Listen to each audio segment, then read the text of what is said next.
Welcome to Keeping Score. I'm Rick Horrow. Each week we bring you insights from the playmakers, deal makers, and rule makers in the world of sports. I'll give you my take on some of the items of the week using my 30 years of experience doing deals for teams, leagues, and players in the $750 billion business of sports. Plus, we'll talk with a central figure in the sports world. The views expressed in this podcast are my own and do not represent the views of Reuters. Let's get started. International flavor today, as we always do. American venues, international venues, mega events, and we're here as usual to discuss all of this with the executive editor for Digital, Dan Colarusso. How are you, sir? Rick, I'm doing well. How is lovely Washington, D.C. this morning? Well, everybody is destined to take their rightly position in the inauguration, and obviously we're talking, our theme today is about mega events, and there ain't nothing more mega than this particular event here. There are mayors. Well, this might be a minor mega if you look at the entertainment and the expected crowds. But yes, it falls under the mega category, I guess. The interesting thing is, as you know, I'm involved with the U.S. Conference of Mayors. We'll get some interviews down the road with all of that. But they are here, like everybody else, to enjoy the spectacle.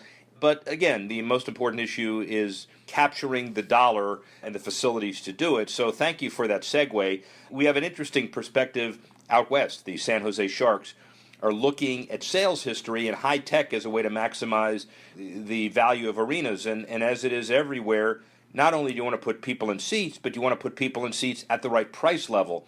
16 season ticket prices jumped to 32 different levels at the SAP Center. And what was at $137 or $222 per game, for example, the best seats right behind the glass, are now $300 to $400. And the reason they are is because they understand that people see them as premium seats and they can afford it. So it looks like a new way to price seats at arenas all across the world. Doesn't it feel like the airline industry? Remember before there was Expedia? Airline, I guess even now, airline seats are priced a little bit on availability, but also a little bit on who's buying them. And I think that's kind of an interesting development on the idea of squeezing more out of your live events. This is really fascinating. This goes beyond the gold, silver, platinum game, right? This goes to the seat. How transparent is it? I mean, can I see if I'm a San Jose Sharks fan and I go to my San Jose Sharks ticket website, can I see the price levels very clearly about what seats I'm overpaying for and what seats I can get at a bargain?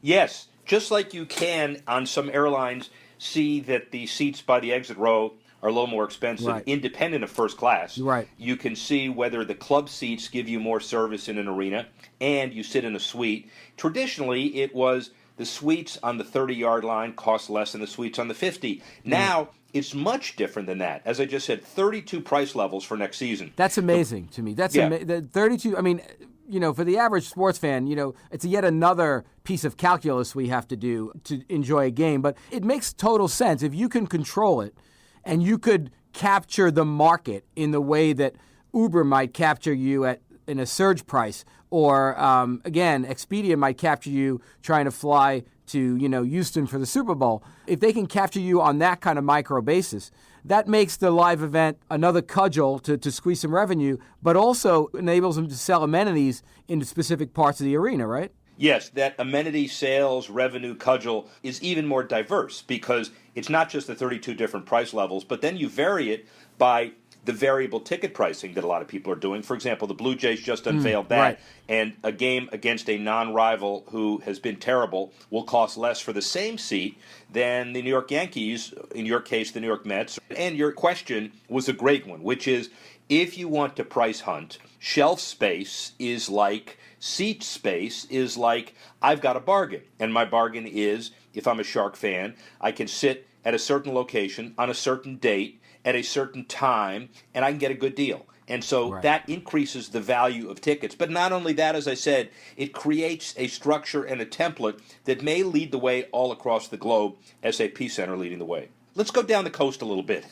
We go to San Diego. So Chargers officially moving to L.A. They're playing at the StubHub Center, 30,000 spectators over the next couple of years.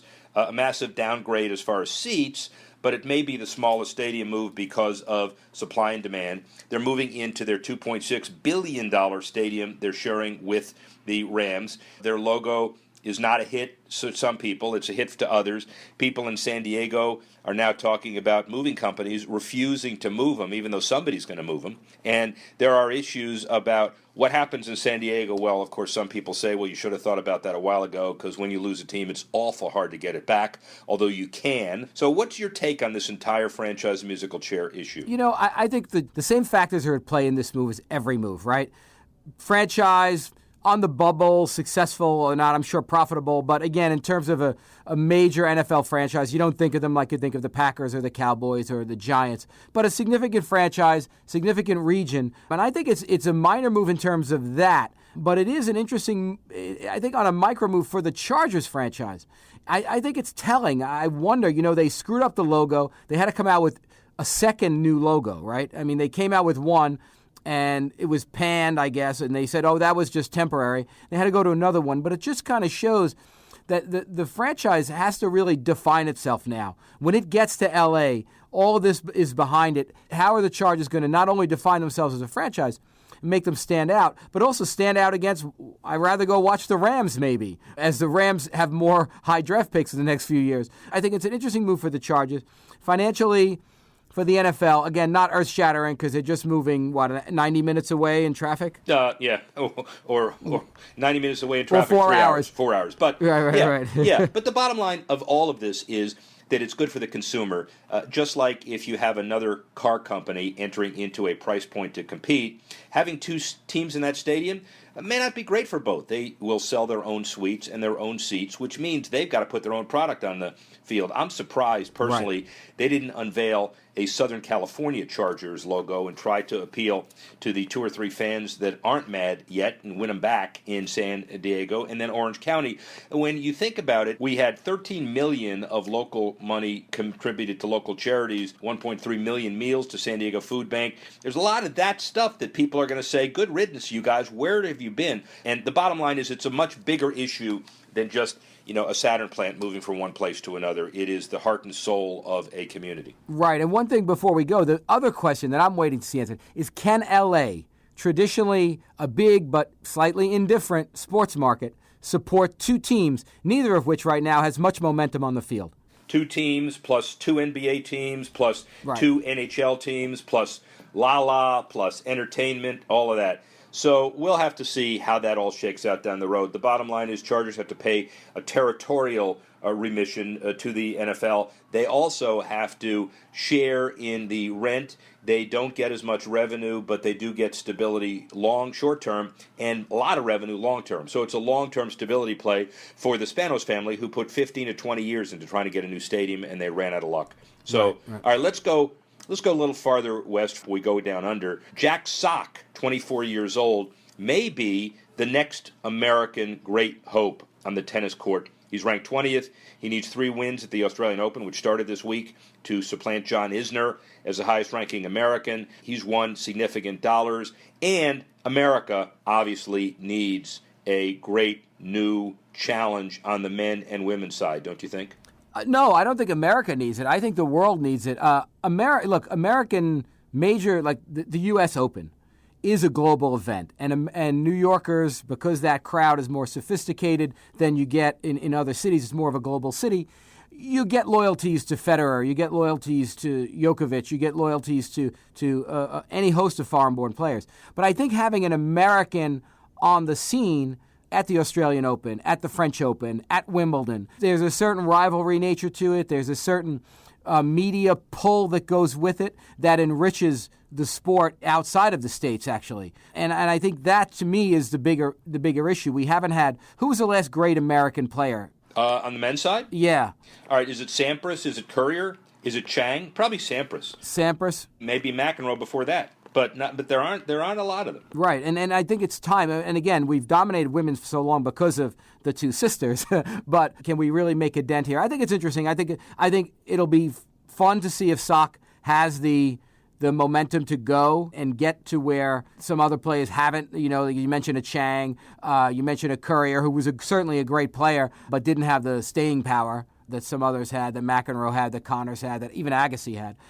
So it'll be interesting, but I think financially it's a draw for U.S. fans to watch other events, and a media draw for again, the Australian Open, the French Open, and Wimbledon.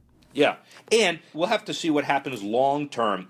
Remember, we covered the Orlando new tennis development facility to cultivate young 12-year-old USTA players and turn them into world-class guys takes time, and maybe Sock is the guy that bridges the gap. Meanwhile, down in Melbourne, the equal prize money is really significant, meaning 36 million of a total purse, and men's and women's 2.7 million apiece, equal, really good stuff. I think the prize money just shows you that you could talk about tennis in the U.S. flagging, but there's obviously the world market is tremendously strong in terms of the sponsorships that allow a tournament to pay this kind of money. That's fantastic, but I think as you get to the next level, there's going to be a lot more competition in terms of rights and other things, and you kind of need some American heroes and villains to kind of leaven that out. Yeah, I think that's probably right. So let's go to Switzerland and European decision-making at FIFA, but let's all talk about the world's game, which is the World Cup. 32 to 48 teams, expanded field, starting in 2026. Gianfranco Infantino, the new head of the organization, replacing Sepp Blatter, decided to have 8 groups advance to the round of 16. The top 2 teams today, but what's going to happen is 16 groups of 3 teams going to 48, increases from 64 to 80 games, and it falls on maybe 2026, coincidentally, being where North America hosts Mexico, U.S., and Canada, preparing to submit a joint bid. And if that's true, $1 billion extra for the governing body. Some people are slamming it, but it's all about revenue and growing the game. Yeah, it's all about, if you look at it, it really is all about the revenues that come outside of the stadium. It's a big move. You look at the NFL. The NFL will grow revenues based on engagement, meaning what's going on outside of the game, whether that's fantasy, whether that's tailgate, whether that's naming rights. You find the same thing now with World Cup. Your interview this week is with the IndyCar Association in North America, right? And they talk a lot about the festival being even more than the race. They bring an event to a town. Same thing with the World Cup on exponential scale, right? So you add 12 teams, you go up to 48 teams, and there is now that many more tourists from that many more countries with that many more silly hats and crazy shirts and diehard loyalties coming to your venue to spend money. And that becomes, to me, when you look at sports, the tangential revenue streams or the non-game specific revenue streams are what's going to expand, and that's where you're going to find growth because the media rights market is so high right now. And I'm not saying it's tapped out, but your incremental growth there is not going to be what it's going to be in developing new revenue streams and alternate revenue streams. The more the mega nature of the event, the more it appeals across the border, the more it's tourism and television, the better it is for that country, that city. And that's exactly what we're seeing here because FIFA now increases the economic value of the World Cup right when they'll make decisions about 2026, whether it's North America or otherwise. And similarly, as you mentioned earlier, there are major events like IndyCar in Toronto, the Honda IndyCar Toronto, run by Jeff Atkinson, an annual event. Some people may know about IndyCar. It's an international event. North America, not as much, but clearly the guy has had experience, St. Pete, Mid-Ohio. He's a guy that really decides, in many ways, the future of IndyCar, not in Indianapolis, but across the world. So Jeff Atkinson, the guy that runs it, here he is now. If mainstream sports are defined by how many zeros are attached to the economic impact of it, this is mainstream. So Jeff Atkinson, President of Honda Indy Toronto, how are you? I'm very well, thank you. Awesome. So in a nutshell, give me an idea generally, since it's international, out of IndyCar racing today, its health. We'll talk about the Toronto race a little later. Yeah, no, so IndyCar racing is very strong in North America and internationally. The race series is televised to 185 countries worldwide, and for us, we're so lucky to be able to attract a lot of those people to the city of Toronto come our July weekend. We own races in St. Petersburg, Florida, in Mid-Ohio, with the Mid-Ohio Sports Car Cars in Toronto. And we look at the numbers, and just the international and multinational presence is very important. In St. Pete, we draw 49 of 50 states. In Toronto, it's about 10 of 13 provinces and territories. And that's on top of the international exposure. Economic impact. Do we have a standardized number that is a metric that's consistent over time as far as what the Indy race brings to Toronto? It varies race to race. Attendance has a big part of that. I think the big thing with us, before one ticket is sold, you have all the race teams coming to buy hotel rooms. They're going to our restaurants. And with that, it's just not one race series. The Verizon IndyCar Series is our feature attraction, as is the NASCAR Pinty Series. But there are 4 or 5 other sub-series that support that weekend. So that number can vary for anywhere from basically $40 million to $50 million over a course of a 3 or 4 or 5 day period. Now, your entity, again, a little bit of understanding what your structure is. You own the race in Toronto and Ohio and Florida. Mm-hmm. So you have a good idea of the pulse of what open wheel racing looks like across North America. Good shape, bad shape, improving shape, challenges? It's very much in improving shape. I think the series has come a long way in the past decade. In 2008 was a milestone year for the Verizon IndyCar Series when they merged with the Champ Car World Series. And I think since then, we've seen more American drivers participate, which is key for the American markets. Are the demographics for IndyCar similar or different than NASCAR's demographics?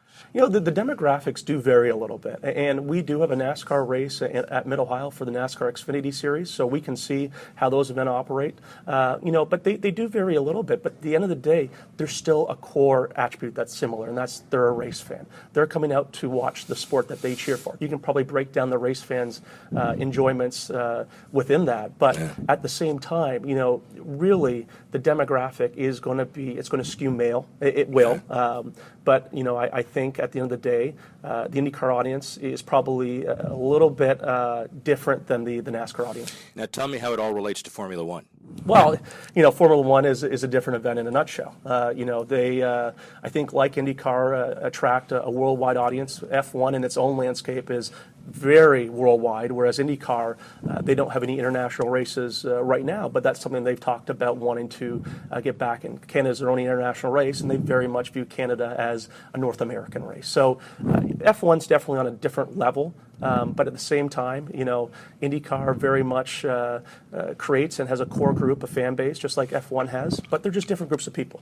Give me in a nutshell, without a kind of woe is me, look at all the work I've got to do, but I don't think people understand the nature of putting on a street race in the middle of a downtown to hold how many spectators? Over 103,000. All right, explain how you sleep at night before that event. Well, it's tough. It's a weird business model. Unlike some of the other sports where you have an arena to play in, we build our event from the ground up, especially in St. Petersburg and Toronto. So for us, it really comes down to how do we create as little impact on the community as possible. So a lot of things we have done here is in Toronto is to really do our construction overnight, so we're not impacting the traffic as we're building our racetrack. And then when it's time that the race is around, the fans really embrace the event and come out to celebrate this great and wonderful community event. So we're very cognizant of how we're impacting the community, and we very much want to celebrate with the people that live down here, and the event's a great channel to do so. Is there some kind of a synergy between presidents or heads of respective large events in a community? Do you talk to the Pan Am Games organizers 2 years ago? Do you talk to the owners of the Raptors and the Leafs, et cetera, on a regular basis? Is there a best practices kind of process? Yeah, I think the best practice is just trying to be aware of what's going on around you. And that can really be, what's going around in the United States, in Canada, worldwide. What are the trends? What are you seeing? And each property is very much different. The 3 races that we own, they all have the same attribute, and that's IndyCar. But for us, the markets are all 3 different markets in terms of demographics. Toronto skews a little bit younger, definitely more international flavor. So the way you market to a Toronto event is very different to how you market a St. Petersburg event. So when you look at the other events in the community around the world and throughout North America, you really try to absorb and be a sponge when you're communicating with other leaders in the community to see what best practices are so you can elevate your event. Everybody is worried about the reduction in ratings. NFL's an example. I'm not sure, nobody's sure if it was the election or if it's the teams and all of that. Is there a general concern across sports promoters that people are finding other things to do, or is that not the case? I think we're all concerned with the changing landscape of TV, but at the same time, I think some of the viewing habits are changing. I think people are still tuning into the TV. They might not be watching for the entire duration. They might be watching on their mobile device, which is definitely a very big trend now, especially with some demographic that we wanted to capture. But I think the thing about our event that's really different than some of the other events, we're not reliant on TV activity because we have a festival. Unlike the arena sports that you're just there to watch the game, you're there at our events to interact with products, different activations, interactive exhibits, and that's just so key to our brand. So if we're out trying to price a sign for the broadcast, that's great, but the activation that a sponsor is going to activate on your event site, that holds a significant value as part of that partnership. Part of a downtown auto race promoter is the best seats in the house you can't control, because if you're on a law firm 35th floor, you can't get access to that. But boy, those people really enjoy watching you, don't they? They do, and that's where, whether people are attending the event or maybe watching from afar, we want people to think positively about us and have a good time surrounding the activities with the event, whether it be down at Exhibition Place or in the city of Toronto. Where is the business of open wheel racing 10 years from now? I think open wheel racing is very much on a growth phase, and I really think the technologies continue to change. Innovation's been a key part of open wheel racing over the years, and I think as we grow and have successful promoters and successful race teams and successful series, I think we can grow together. We're, as a company, Green Savvy Racing Promotions, we're very eager to grow the sport, and we apply the efficiencies and the economies of scale at our St. Petersburg property, our Toronto property, and Meadowhouse Sports Car Course. So we have the passion to grow the sport. The series very much have the passion to grow their end of the thing, and the race teams do as well. So if it fires, and pardon the race pun, on all cylinders, we can grow this together, and it's definitely on the right path. Jeff Atkinson, really appreciate the time. The only kind of event that'll allow you to actually go through red lights in the middle of a downtown metropolitan area and love it. Really appreciate it. Thank you very much. Thanks again. Thanks for listening to this edition of Keeping Score. I'm Rick Horrow. The producer of the show, Alex Cohen. Associate producer, Bethel Habte. Assistance provided by Tanner Simpkins and Carlos Waddick. And the executive editor of Reuters Digital, Dan Colarusso.